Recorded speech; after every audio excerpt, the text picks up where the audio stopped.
You know, I almost destroyed my marriage trying to be the strong one. Husbands, I want to talk to you specifically for a moment. But wives, don't click away because this affects you too. I was raised to believe that being a man meant being strong, fixing problems, never showing weakness. Sound familiar? So when Nancy and I hit rough times in our marriage, my instinct was to power through. When she was upset, I'd try to fix it. When I was struggling, I'd hide it. When I didn't know what to do, I'd pretend I had it all figured out, and it was slowly killing our marriage. But here's what nobody tells you about vulnerability. It's not weakness. It's a pathway to intimacy, and without intimacy, you don't have a marriage. You have a business partnership. So let me tell you about the moment everything changed. Nancy and I were going through a financial crisis. I'd gone back to school. Money was really tight. I was stressed, scared.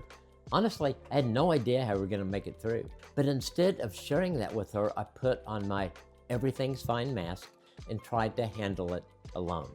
She knew something was wrong, but I kept insisting that I had it under control. I felt overwhelmed. Finally, one night I broke. I looked at her and said, I don't know what to do. I'm scared. I'm scared we're not going to make it through this. I need your help. You know what happened? Nancy didn't see me as weak. She saw me as honest. She felt like I was letting her in instead of shutting her out. Here's what I learned. Vulnerability is not about dumping all your problems on your spouse. It's about being honest about your struggles, your fears, your need for connection. When I started saying things like, I don't know what to do, or I'm scared about this, I need your help, everything changed in our marriage. Nancy didn't lose respect for me. She felt closer to me. God designed marriage to be a safe place where we can be completely known and completely loved. But that can't happen if we're always performing, always pretending, always trying to be perfect. When we're vulnerable with our spouse, we're actually modeling Christ's relationship with the church. Jesus didn't hide his humanity from us. He wept. He struggled. He asked for help.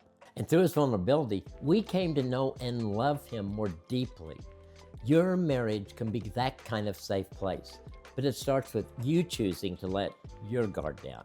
This doesn't mean being vulnerable about everything with everyone.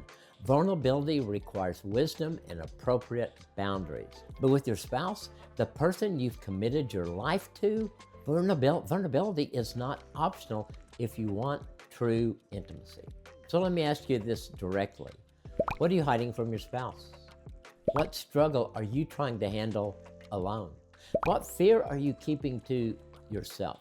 Maybe you're afraid they'll see you differently. Maybe you're worried about burdening them. Maybe you think showing weakness will make them lose respect for you. But here's the truth. The walls you build to protect yourselves also keep intimacy out. Your spouse doesn't need you to be perfect. They need you to be present. They need you to be real. So what's one fear you could share with your spouse today? What's one area where you could say, I need your help, instead of, I've got this? Because vulnerability isn't about being weak. It's about being brave enough to be known.